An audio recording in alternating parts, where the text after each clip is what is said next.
BBVA Consultoría y Capacitación presenta una emisión más del programa Los Mejores Fiscalistas de México, producido por la contadora pública Ángeles Mandujano. El tema en esta ocasión: facultades de las autoridades fiscales para determinar simulaciones de actos jurídicos y su control jurisdiccional, con la participación especial del maestro Augusto Fernández Agardi, quien es maestro en Derecho Procesal Penal, socio director del despacho de abogados Buffet Fernández Agardi, S.C., defensor fiscal, miembro de la Barra Mexicana Colegio de Abogados, expresidente de la Academia Mexicana de Derecho Fiscal, AC. Se desempeñó como consejero propietario de la Procuraduría de Defensa del Contribuyente hasta el 2020, catedrático de varias instituciones educativas en materia fiscal. En la conducción contaremos con la participación del maestro Juan Manuel Ángel Sánchez. Muy buenas tardes, aquí en una emisión más de nuestro programa de los mejores fiscalistas de México, con el gusto, ¿verdad?, de contar el día de hoy en la presencia de un gran maestro. Fue en lo personal mi maestro. La verdad es que estoy muy emocionado de poder estar aquí con él el día de hoy, don Augusto Fernández Agardi, ¿verdad?, con un tema que él, bueno, domina a la perfección. Digo, nada más a manera de introducción, uno de los mejores textos que se han desarrollado y que tienen que ver con el Código Fiscal de la Federación, bueno, pues es del maestro, ¿no? Entonces es algo que él conoce, que domina y que estoy seguro que el día de hoy nos va a ilustrar con su plática. Maestro, ¿cómo está usted? Muy buenas tardes, bienvenido.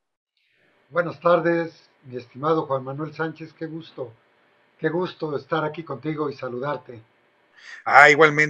Igualmente, maestro. Bueno, pues estamos hoy con el tema de las facultades de las autoridades fiscales para determinar simulaciones de actos jurídicos, así como el control jurisdiccional respecto de estas.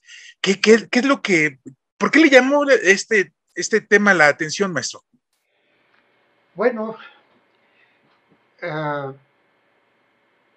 la pregunta es buena porque tú que has sido alto funcionario del Tribunal Fiscal y eres un especialista en materia fiscal, no te será ajeno el problema técnico, doctrinario y práctico de las facultades de las autoridades en materia de la determinación de simulaciones de actos jurídicos. Constantemente nos preguntamos en el foro si la autoridad fiscal tiene la posibilidad legal de determinar estas simulaciones, pero generalmente lo encuentras, es algo muy común. Yo hubiera creído que esto estaba rebasado desde hace tiempo y que ya todos estábamos de acuerdo en que la autoridad sí tiene facultades para determinar las simulaciones, pero mi sorpresa es que no está tan generalizado. Yo he encontrado compañeros que me dicen que no hay una facultad expresa otorgada a la autoridad fiscal para poder determinar las simulaciones, y dicen, como es, además lo sabemos, un principio de seguridad jurídica, de que las autoridades solo pueden hacer lo que la ley les permite, y los particulares podemos hacer todo aquello que no se nos prohíbe.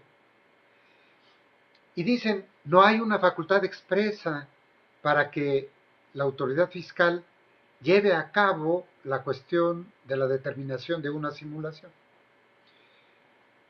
Entonces se me hizo interesante analizarlo porque han de saber, las personas que nos escuchan, han de saber que incluso en foros internacionales ha habido colegas abogados que han ido a llevar esta tesis en el sentido de que nuestras autoridades no tienen esas facultades. Yo creo que sí las tienen. Y claro, había necesidad de saber el origen, por qué dicen que no tienen facultades. Y entonces, pues analizando, me encuentro con que en el Código Civil, en un artículo 2183, si la memoria me falla, por favor, tú que eres joven y talentoso, me lo recuerdas, del Código Civil Federal, establece que en tratándose de simulación, el Ministerio Público podrá solicitar o promover la simulación cuando se trate de actos en contra de la hacienda pública.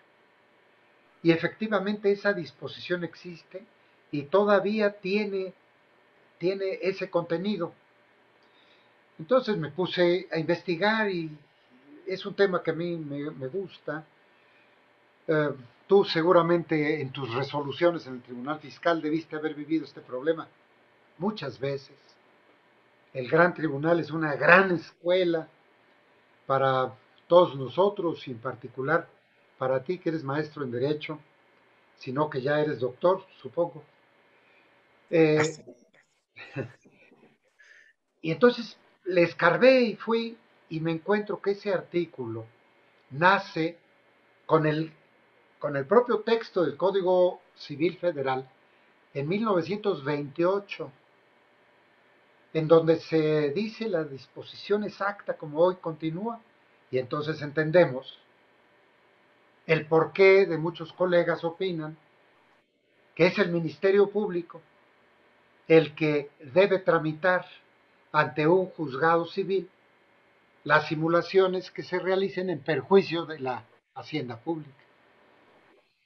Y tiene también justificación porque desde el siglo XIX, yo tengo algunos códigos de esos muy interesantes, códigos civiles de los estados, en donde dicen que es el juez civil el que debe autorizar el cobro de los créditos fiscales. Entonces, todo el siglo XIX y las 3 décadas del siglo XX encontramos una actividad manifiesta de los tribunales del orden común y en su caso del orden federal, cuando de simulaciones que perjudiquen a la hacienda pública se trata. Pero también resulta que en 1938, 31 de diciembre, se publica en el Diario Oficial de la Federación el primer código fiscal de la Federación que entró en vigor el 1 de enero de 1939. Y en uno de sus artículos transitorios, como todas las leyes que se respeten, derogan a las leyes que se opongan a ese ordenamiento nuevo. ¿Y qué pasa entonces con el artículo 2183 del Código Civil? Si se opone al Código de 1938, está derogado. Porque el propio Código Civil lo establece y en el artículo 7, si la memoria no me falla, nos dice que la norma posterior deroga a la anterior, siempre y cuando se trate del mismo tema. Pues este es el caso. Entonces, a partir de 1938, a mi juicio, está derogado implícitamente el artículo que otorgaba esta facultad al Ministerio Público. Entonces, ¿quién tiene la facultad? Pues la autoridad fiscal, desde el Código de 1938, que se repite en el Código del 73, creo, no, 76, y después en el Código del 83, que es el que nos rige actualmente, se repite la disposición de que las autoridades fiscales tienen la posibilidad de determinar las contribuciones por sí y ante sí. Este artículo actual 50 a mí me ilustra como para afirmar que la autoridad, cuando determina contribuciones y detecta hechos u omisiones que sean ilícitos, puede, para los efectos fiscales, hacerlos a un lado y tomar la situación real que se haya presentado. De hecho, desde hace muchos años vemos en las auditorías fiscales que las facturas que llamábamos falsas desde hace muchos años, la autoridad las eliminaba y decía, estos gastos están amparados por facturas apócrifas y estos gastos entonces no te los acepto. Entonces, desde siempre, desde antes de que se platicara de si tenía o no facultades, la autoridad ya las realizaba. Y bueno, era la autoridad fiscal la que intervenía en los delitos fiscales. Hubo una ley de 1947 que se llamó la Ley Penal de Defraudación Impositiva, en donde decía que el Ministerio Público debía ejercer la acción penal previa autorización de la Secretaría de Hacienda de que efectivamente hubiera habido actos delictuosos en perjuicio de la hacienda pública. Entonces ya se les dotaba de la facultad hasta para calificar los hechos delictivos, para darle el consejo al Ministerio Público antes del ejercicio de la acción penal. Por ende, hay muchos elementos para insistir en que la autoridad sí tiene esta facultad. Entonces, esa que es una primera conclusión, mi estimado Juan Manuel, me hizo ahondar un poco más en el tema. Y resulta que es un tema muy rico en conocimientos de derecho tributario. Muy rico. ¿Por qué?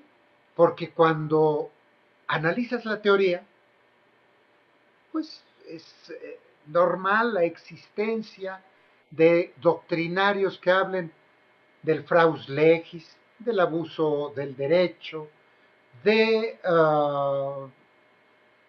actos jurídicos indirectos, en fin. Pero ¿qué pasaba en la legislación mexicana? Pues no había mucho como para ver si había o no facultades expresas. Y arribé a la conclusión de que hay facultades expresas para las autoridades fiscales para determinar estas simulaciones, tanto en general como en normas particulares. Esto se fue dando con el tiempo. Actualmente encontramos ciertas modificaciones al Código Fiscal que resultan muy interesantes para el tema. En la cláusula general antielusiva del artículo 5A del Código Fiscal de la Federación, tenemos una facultad genérica para determinar cuestiones de abuso del derecho. Y en determinadas disposiciones específicas de las leyes fiscales y del propio Código Fiscal, encontramos facultades específicas para combatir las simulaciones y, en su caso, el abuso del derecho. Ahora, pero también arribé a la conclusión de que no tiene facultades omnímodas, sino que debe someterlas al control jurisdiccional. Imaginemos el caso de un contribuyente al cual el fisco le imputa que tiene un acto simulado que pretende darle efectos fiscales. Y entonces le determina la contribución y dice, no me hagas valer esos actos simulados y por consecuencia te determino la contribución. ¿Qué pasó? Ya con eso es ley y debe aceptarlo el contribuyente, tomando en cuenta, y tú lo sabes mejor que nadie, que las resoluciones de las autoridades se presumen legales. Bueno, pues el particular que no está de acuerdo acude al hoy denominado Tribunal Federal de Justicia Administrativa en búsqueda de su nulidad, y ahí está el control jurisdiccional. El tribunal es el que en esa instancia decidirá si fue bien ejercida la facultad de la autoridad fiscal para determinar la simulación. Ya hay control jurisdiccional y después, por la vía del amparo, por la vía de la revisión, hay otro control jurisdiccional del Poder Judicial de la Federación. Por ende, no me asusta esa enorme y poderosa facultad que se le otorga a las autoridades fiscales de determinar las simulaciones. No me asusta porque ahí se controla, afortunadamente. Tú conoces lo que es la fortaleza de las sentencias de los tribunales en México. En ese punto, maestro, permítame interrumpirlo. Sí, ¿cómo? Yo recuerdo que precisamente en sus clases usted nos hacía referencia a este principio de autonomía calificadora del derecho tributario. Yo recuerdo mucho el ejemplo de que tiene patas de pato, tiene cola de pato, pico de pato, pero es perro, ¿no? Para efectos fiscales esto es un perro. Oye, pero es un pato, ¿no? Esto es un perro. Y a partir de ahí siempre me llamó mucho la atención ese tema, ¿no? Me voy a permitir nada más referirme a este punto en cuanto a la parte final del artículo 69b, que tiene muchísimo que ver con esta materia. En caso de que la autoridad fiscal, en uso de sus facultades de comprobación, detecte que una persona moral, física o moral, no acreditó la efectiva prestación del servicio o adquisición de bienes o no corrigió su situación fiscal en los términos que prevé el párrafo anterior, determinará él los créditos fiscales que correspondan. Asimismo, las operaciones amparadas en los comprobantes fiscales antes señalados se considerarán como actos o contratos simulados para efectos de los delitos previstos en este código. Y refiriéndonos a este principio de autonomía calificadora, ¿no? Dice, a ver, a lo mejor no son simulados los actos, ¿no? Pero para efectos fiscales van a ser considerados como actos simulados. Ni siquiera, o sea, podremos seguir viendo lo que usted señala como una referencia. A ver, la autoridad con que nos diga que para ella es un acto simulado, como es para efectos fiscales, nos vale lo demás. Y aquí el tema sería la trascendencia que tiene esta facultad o esta calificación de la autoridad durante sus facultades de comprobación para determinar que un acto en concreto es simulado y su relevancia en materia penal, en la cual decimos, espérame, aquí se debe haber un principio de tipicidad, porque si nos vamos al 113 bis, si nos dice, oye, los actos simulados, oye, pues que a lo mejor ni siquiera hemos determinado si es simulado o no es simulado, pero la autoridad, con base en ese principio de autonomía calificadora, dijo, bueno, para efectos fiscales se considerará y por lo tanto las consecuencias penales de ese acto ya se van a presentar aun cuando no se haya verdaderamente determinado si el acto es simulado o no. Y entonces ahí la relevancia que tiene el control jurisdiccional al que usted hace referencia. ¿Cómo lo ve? Mira, no llega a tal extremo esa facultad del fisco. Sin embargo, es conveniente analizar las presunciones juris tantum, las presunciones iure de jure y las ficciones jurídicas.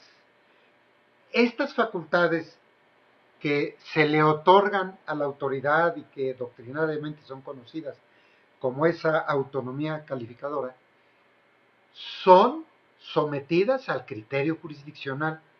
Para efectos fiscales por el Tribunal Fiscal, pero para efectos penales decididamente por los jueces. Y si es federal, por los jueces de distrito. No, una simple calificación para efectos fiscales de que algo es simulado no tiene efectos penales. ¿Por qué? Porque existe en materia penal una serie de conocimientos y de leyes completamente diferentes a las fiscales. Para los efectos de la consignación, pudiera ser que la autoridad fiscal, mediante la Procuraduría Fiscal de la Federación, turna el expediente, consigna el expediente al Ministerio Público para el efecto de que abra una carpeta de investigación y al abrir la carpeta de investigación dice, te consigno estos hechos delictivos porque aquí hay simulación. Vamos a ver si para efectos penales hay hechos constitutivos de delito. Hay que ver si el bien jurídico tutelado en verdad está siendo afectado según dice la víctima, o sea, Secretaría de Hacienda. Aun cuando el asesor jurídico, que es la Procuraduría Fiscal de la Federación, insista, el Ministerio Público va a tener que hacer su propia investigación antes de la consignación al juez de control. Y la debe de hacer, digo, en un medio ideal, así debe hacerlo. Pero hemos encontrado en la práctica que sucede, lo que sucede. Lo dice Hacienda, no, pues esa es la que sabe. Adentro. Y como ella es la que sabe, pues ahí va. Ay, nanita, no. Es que ese es el tema. Que sabe. Es precisamente ese el punto, porque incluso en un medio de control jurisdiccional, veamos, ok, está la facultad que tiene la autoridad. Ahora el problema por lo menos en esta situación de la cláusula general ante ilusión a la que hace usted referencia del 5A, o este 69B, ¿no? Que es el pan nuestro de cada día, dánoslo hoy, la autoridad dice, le puede uno llegar así con la información que se gusta, quiera y mande, híjole, no es suficiente, ¿sabes qué? No, y entonces viene ese tema de la materialidad y la simulación, ¿no? Pero mira, aquí te traigo 2 toneladas de pruebas. No son suficientes porque no las protocolizaste ante el notario público y entonces tú la acabas de hacer hace 5 minutos y para adentro que están cenando, ¿no? Entonces, el contribuyente dice, chin, y llega una control jurisdiccional y el control jurisdiccional dice, a ver, es que yo viendo la exposición de motivos de la reforma del 5A, del 69B, me percato que va dirigida a los contribuyentes que son unos cochinotes. Entonces, si te están aplicando a ti ese artículo, yo presumo que es un cochinote por esa presunción de legalidad de las actuaciones de las autoridades. Entonces, por lo menos hay una presunción de entrada de que el contribuyente es un cochinón y está simulando actos jurídicos. Y entonces el tribunal también dice, ay, híjole, ¿cómo? No, es que hay que ver esa parte.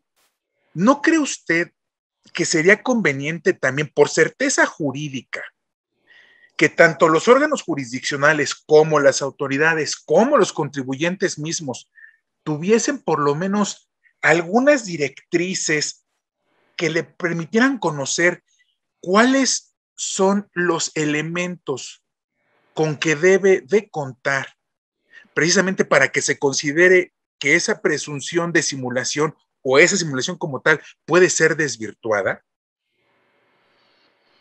No, yo no opino eso porque el mundo del derecho es tan amplio. Las hipótesis, el mundo fáctico, como se presenta, es amplísimo. No se podrían dar esos lineamientos. Yo me he encontrado con que en el camino me dicen algunos señores contadores, me dicen, aquí está una sentencia del Tribunal Fiscal de un magistrado que dijo que si nosotros reunimos estos requisitos estamos perfectamente bien, sin darse cuenta que en esa sentencia ese magistrado lo que hizo fue poner ejemplos. Por ejemplo, tú puedes hacer esto, por ejemplo, y en un exceso de responsabilidad eh, del magistrado, se vació en ejemplos y ahora los toman como lineamientos para. No es así, cada caso es diferente. Eh, Cuando escuchamos en la calle, qué valiente es este juez, qué valiente es este magistrado, no es que sean valientes, es que aplican su criterio y no se encuentran sojuzgados por un criterio de una autoridad que sea insostenible. He tenido casos, por ejemplo, alguna gasolinera donde rechazan los pagos hechos a la empresa outsourcing que les llevó a los despachadores de la gasolina porque no demostraron la materialidad de los despachadores. Oye, aquí no tenemos self-service. Aquí las máquinas no se sirven solas. Aquí tenemos necesariamente a despachadores de gasolina. Entonces, dime cuál es la falta de materialidad si te estoy demostrando la existencia de los trabajadores. ¿Qué más necesitas? Bueno, yo he tenido éxito, pero cuando confrontas la problemática que se enfrenta en principio el magistrado, porque él está ciego, para él lo que existe es lo que está en el expediente. Si, si el contribuyente no sabe llevarle bien las pruebas, o el abogado del contribuyente, o el magistrado no llega a la convicción de que esas pruebas sean válidas, pues estamos en un problema. Y ni hablar, ha habido muchos asuntos en donde desafortunadamente el caudal probatorio no ha llevado a la convicción del magistrado de que esto es una prestación efectiva del servicio. Ahora, lo que pasa es que el medio ha sido también desastroso, ha habido muchísimas facturas falsas, ha habido mucha utilización de factureras, lo sabemos, Por eso la modificación a la ley de convertirlo en delincuencia organizada, por muy criticable que técnicamente esto sea, pero ha existido el problema. Cuando un abogado es llamado por su cliente, no puede saber si es cierto o no. También le cree al cliente. Y cuando el caudal probatorio es insuficiente, el propio abogado se siente atado de brazos porque, oye, ¿cómo no me puedes dar pruebas de que el servicio de publicidad sí te fue prestado? ¿Cómo no puedes decirme en qué estaciones de televisión o de radio salió la publicidad? ¿Cómo no me puedes dar esas pruebas? Pues no, porque solo tengo este contrato y tengo este cheque y tengo el CFDI, con eso es suficiente. No, no es suficiente. Necesitamos conocer que efectivamente se te prestó la publicidad. Ah, y si no se le prestó, ¿qué pruebas debe uno llevar, Juan Manuel? Pues es difícil que el abogado lleve pruebas. ¿Qué pasa con el magistrado que recibe la demanda del abogado defendiendo al contribuyente y la contestación de la autoridad? ¿A quién le cree? Pues el que tenga mejores pruebas. ¿Por qué? Porque en el mundo de los juicios no hay nada afuera del expediente. Pero hay actos injustos, sí, claro, hay actos injustos. El hecho de que tengas problema con la prueba no te hace necesariamente formar parte de esa caterva de defraudadores. Como nos decían nuestros profesores en las clases, es la prueba del diablo, es bien difícil de obtener, pero no por eso estás eximido de ofrecerla. Pero esto tiene un matiz mucho más delicado cuando la autoridad lo toma para efectos penales.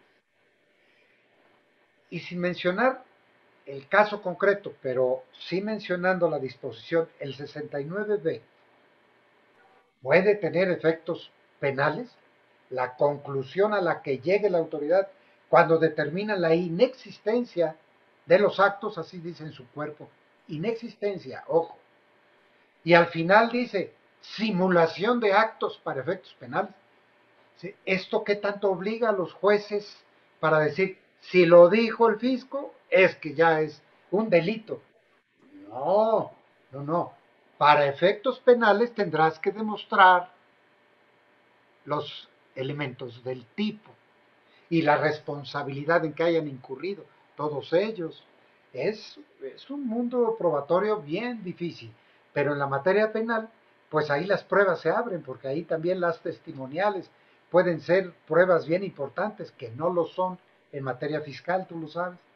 En materia fiscal, llegamos a un juicio fiscal, los testimonios son valorados en una forma de una jerarquía menor a los documentos. Pero en materia penal, los testimonios tienen una jerarquía superior probatoria que en la materia fiscal.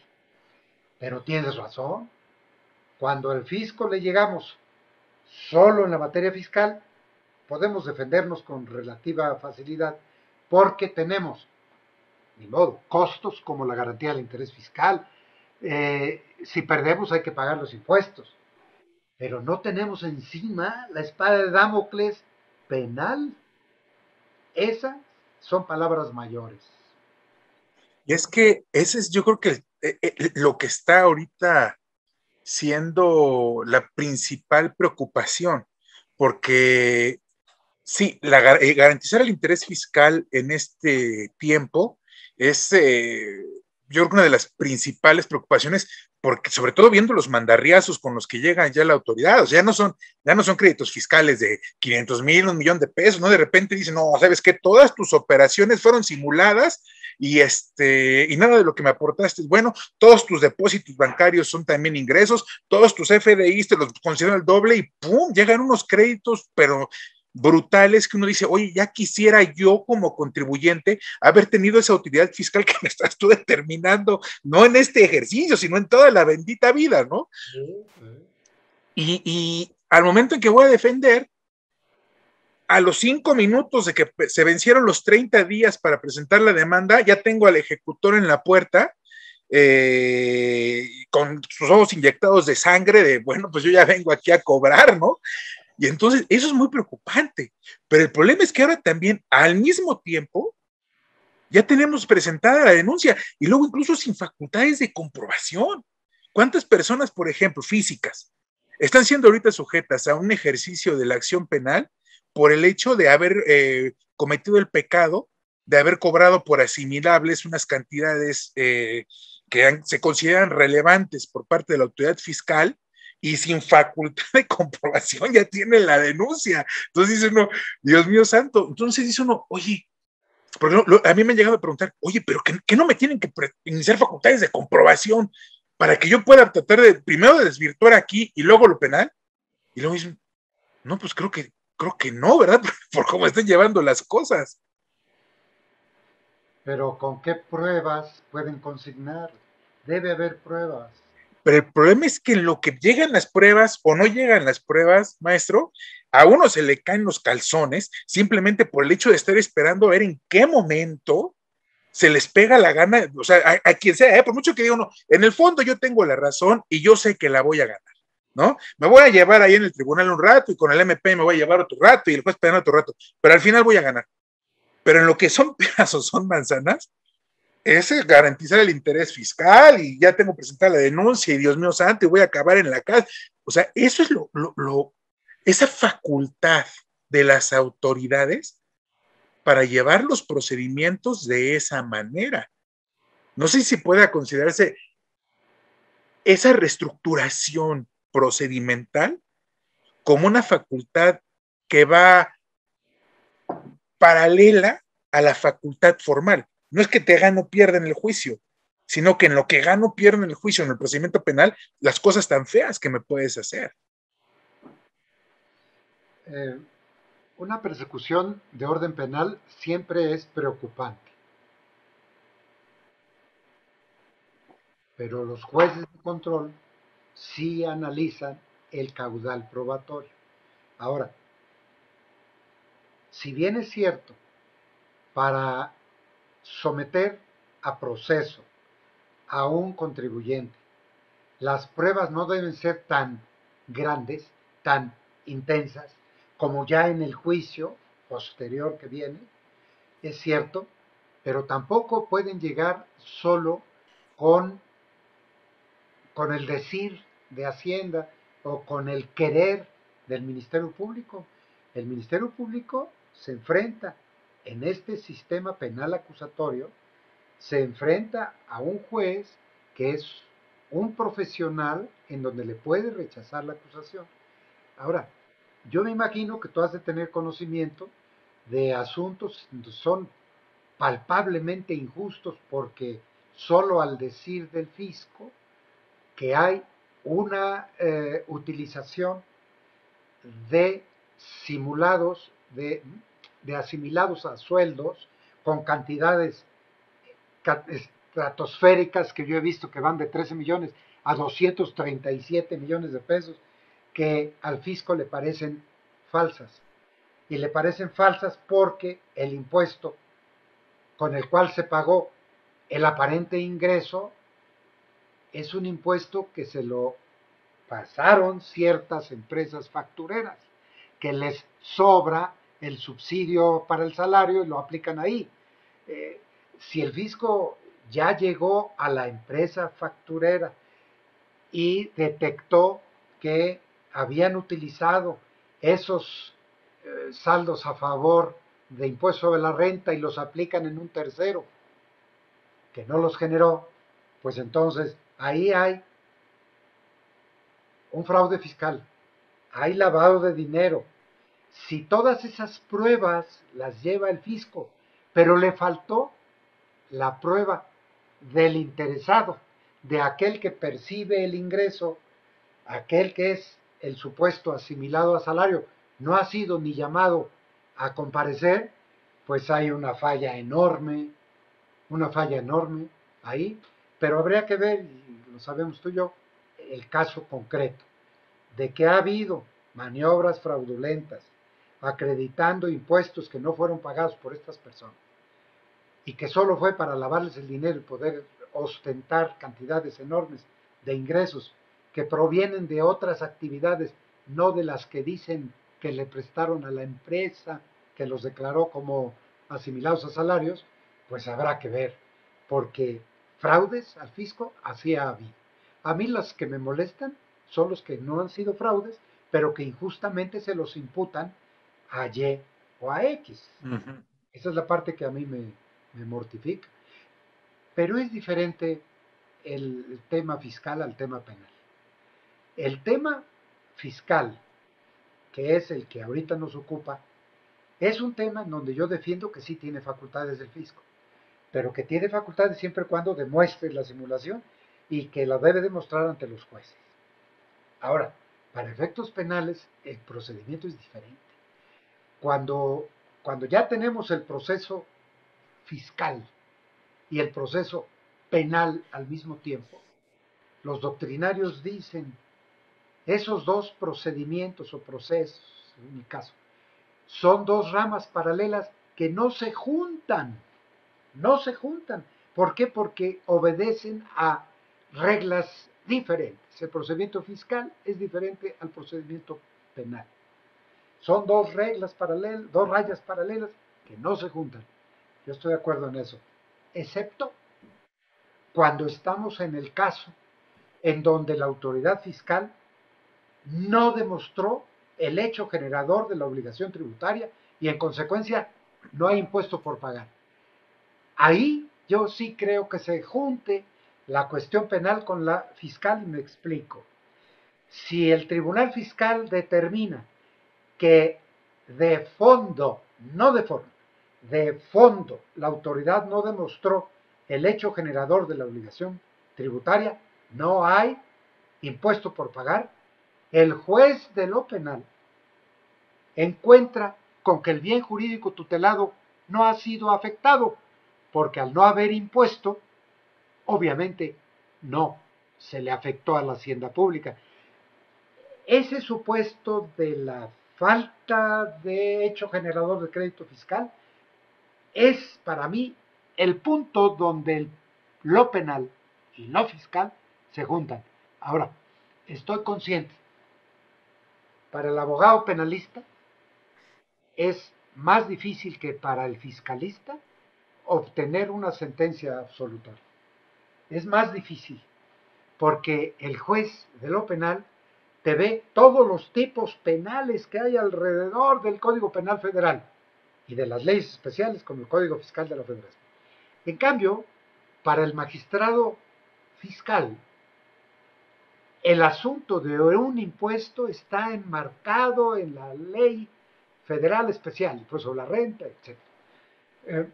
Para el del penal tiene que saber de delincuencia organizada, de incesto, de delitos contra la propiedad, cientos de delitos.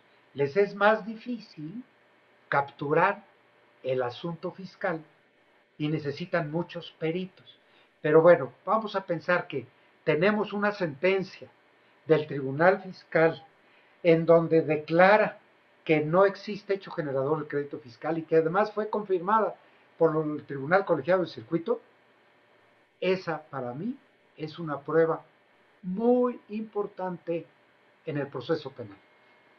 Si es incorporada al proceso penal y da tiempo de incorporarla al proceso penal, con las reglas del Código Nacional de Procedimientos Penales, entonces ya tenemos todas las reglas del penal para juzgar una sentencia fiscal y debe darle el valor que tiene.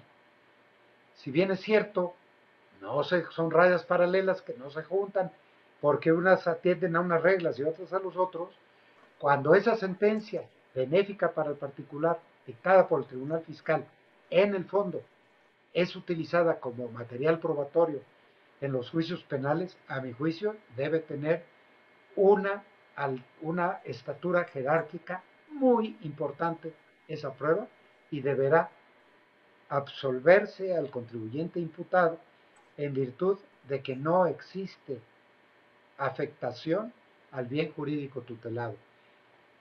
Pero son dos ramas diferentes. es difícil mezclar las reglas de uno con las reglas de otro. Es complicado. El problema es que el contribuyente debe de, en cierto momento, defenderse al mismo tiempo en las dos diferentes instancias, ¿no? La penal y la administrativa.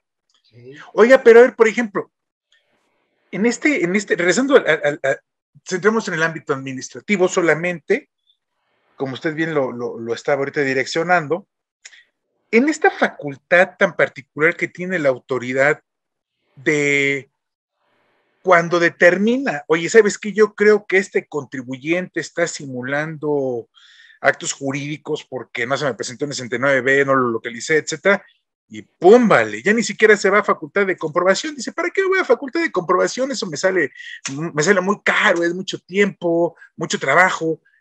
Pues mejor vamos a cancelar los sellos a este contribuyente. Me quito de broncas. Desde mi óptica no hay materialidad, está simulando actos jurídicos y haz lo que te venga en gana, papá. Y ahí el control jurisdiccional dice uno, pero es que si me voy al tribunal, me voy a reventar allá 2 años. Yo no puedo estar 2 años sin poder timbrar mis facturas. Y entonces en ese momento uno acepta todo con tal que puedo no facturar. ¿Verdad que sí es un simulado? Sí, pero déjame facturar. ¿Verdad que sí? Sí, tienes que pagar. Sí. Esa es una facultad también interesantísima, ¿no cree? Bueno, yo le llamo la muerte civil, así como en la Unión Soviética, en las épocas del comunismo, cuando había un opositor al régimen, le decretaban la muerte civil. Ese señor perdía la ciudadanía, ya no tenía identificación, no podía acudir a los bancos, no podía trabajar, muerte civil. Los sellos digitales, la forma virtual para poder emitir los CFDIs, tienen muchos requisitos que debemos satisfacer frente al fisco. La firma electrónica avanzada, el estar dado de altas, el tener sello digital, firma digital, etcétera. Oye, si el gobierno, si el poder público quisiera pegarle a un opositor político, le desgracia la vida. Es un arma enorme esa de impedirle que facture. Es la muerte civil o mercantil de una empresa, con el agravante de que en el Poder Judicial de la Federación no existe suspensión.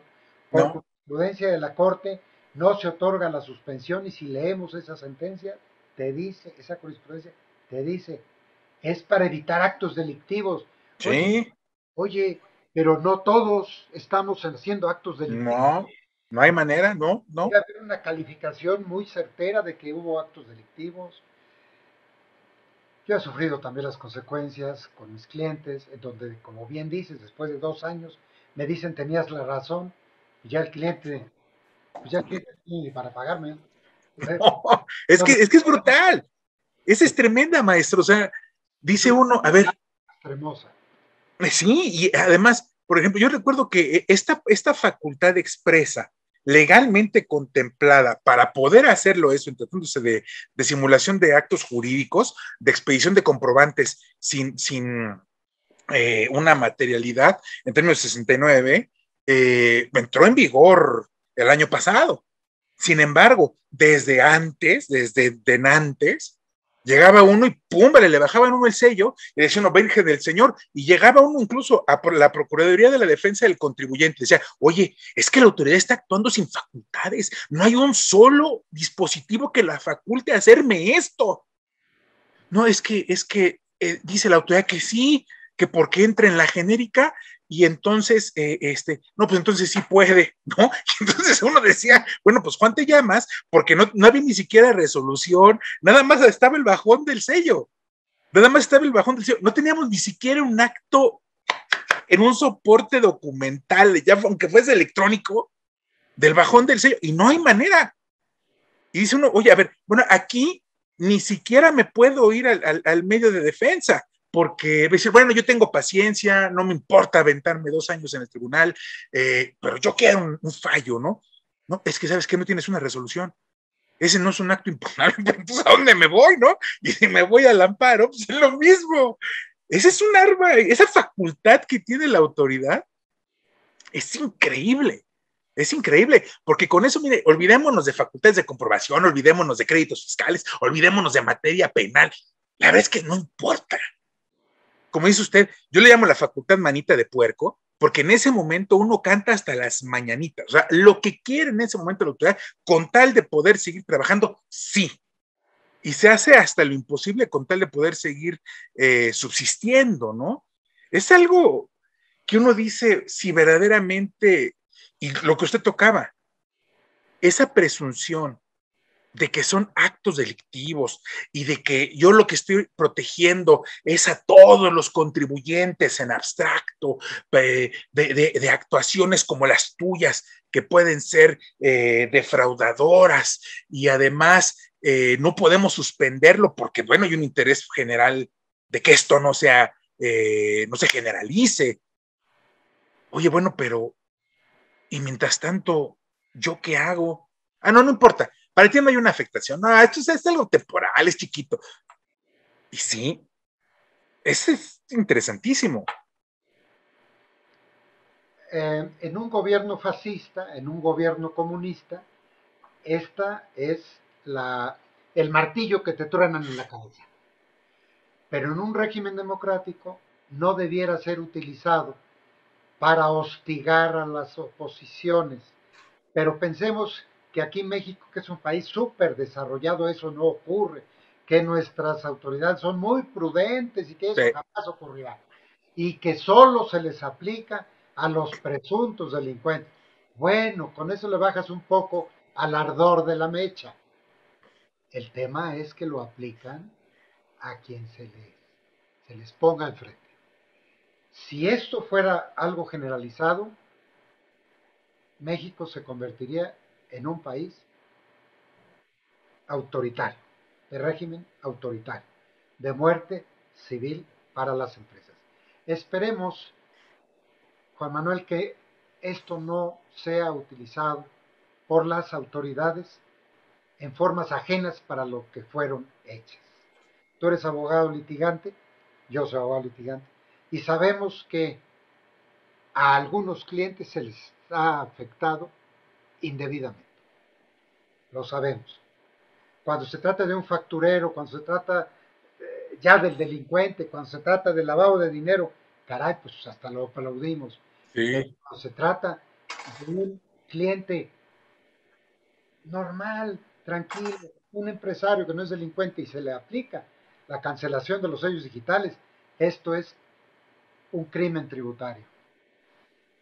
Es en verdad de cuidarse, porque ya es cuando se empiezan a hacer complejas las instancias, los procedimientos, porque una, no, como bien nos señala, o sea, uno no excluye a la otra. O sea, me pueden iniciar facultad o sea, me pueden hacer una carta de invitación más facultad de comprobación, más baja de sellos, más procedimiento penal, y todo me la pueden aventar al mismo bendito tiempo, ¿eh? Porque antes decía uno, bueno, tengo yo la certeza de que si me inician este no, como que va a haber esa famosa secuencialidad, ¿no? Del 42, o sea, primero una y luego me inician la otra.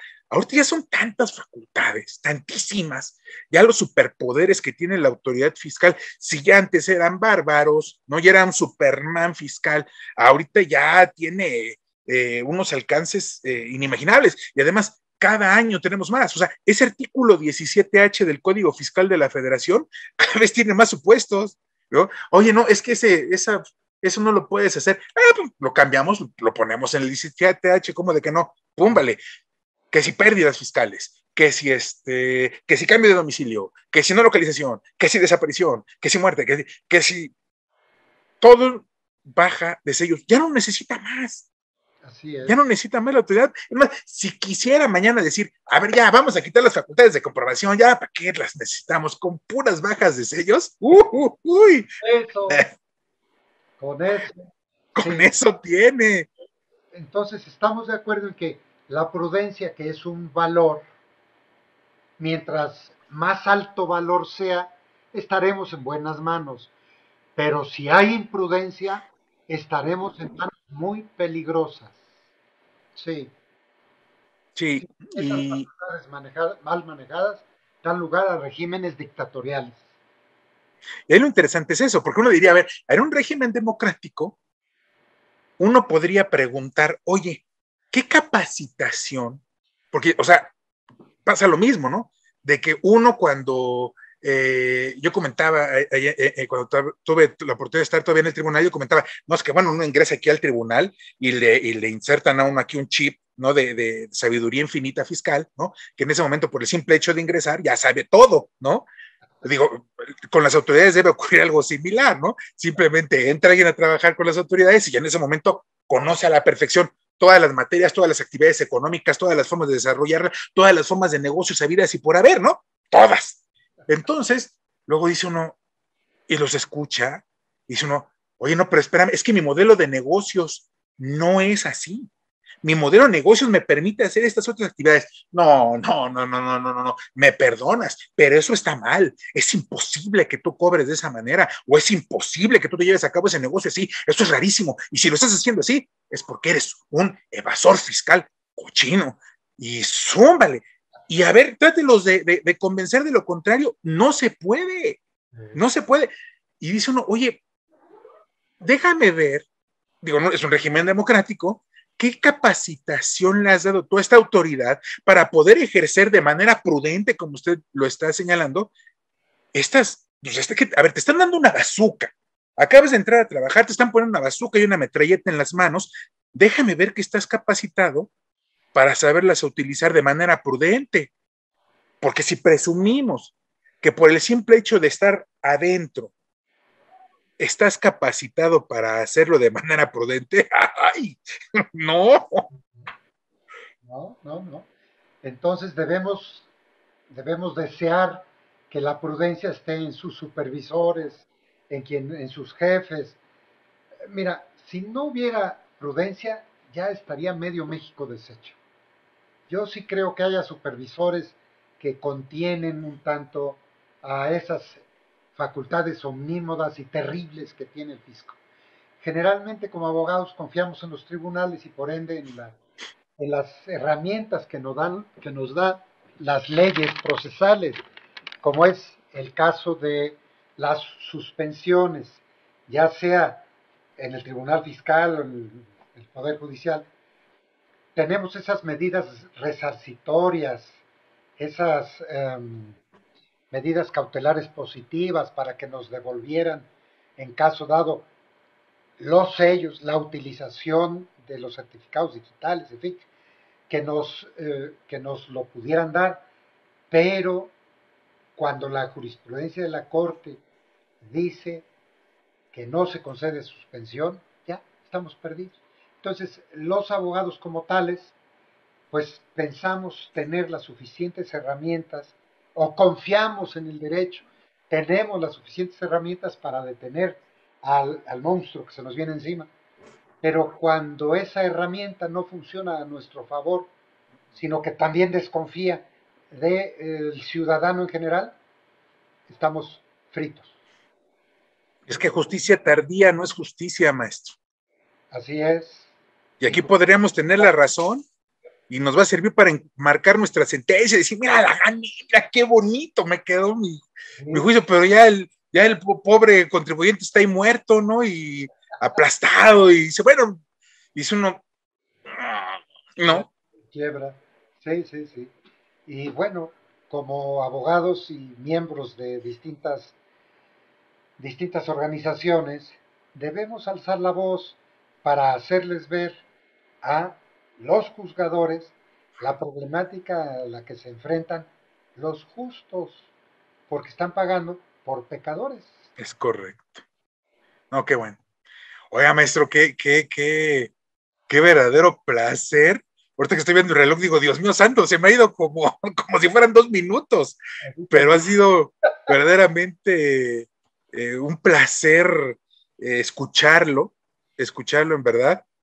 Le agradezco su participación, que sé que a muchísimos estudiosos del derecho les va a resultar motivador para impulsar, ¿no? Para impulsar esta búsqueda real de justicia, porque no todos los contribuyentes, ni todas las autoridades son malas, ni todos los contribuyentes son malos, ¿no? Y el tratarlos a todos bajo un mismo rasero es lo que es muy peligroso. En verdad, gracias, maestro, por habernos acompañado, y no sé si quiera regalarnos unas palabras pues de despedida, por lo menos por esta emisión. No, el agradecido soy yo, Juan Manuel, porque tú eres una persona que conoce mucho el medio, eres un abogado talentoso, reconocido en nuestro medio, y para mí es un orgullo poder ver que los abogados jóvenes empujan muy fuerte y tú eres uno de ellos. Me ha dado mucho gusto verte y también un orgullo haber sido entrevistado por uno de esos talentos jóvenes que vamos a seguir viendo brillar en el poco tiempo que vamos a seguir ejerciendo esto. Maestro, pues infinitas gracias, en verdad infinitas gracias por habernos acompañado, por habernos hablado de una manera tan clara. Amigos, pues les agradezco también a ustedes por su presencia, por su asistencia, y nos vemos en una próxima emisión de Los Mejores Fiscalistas de México, ¿no? Por el día de hoy es todo, y les envío un saludo a todos, cuídense, síganse cuidando, ya falta poco. Hasta luego, muy buenas tardes. Adiós.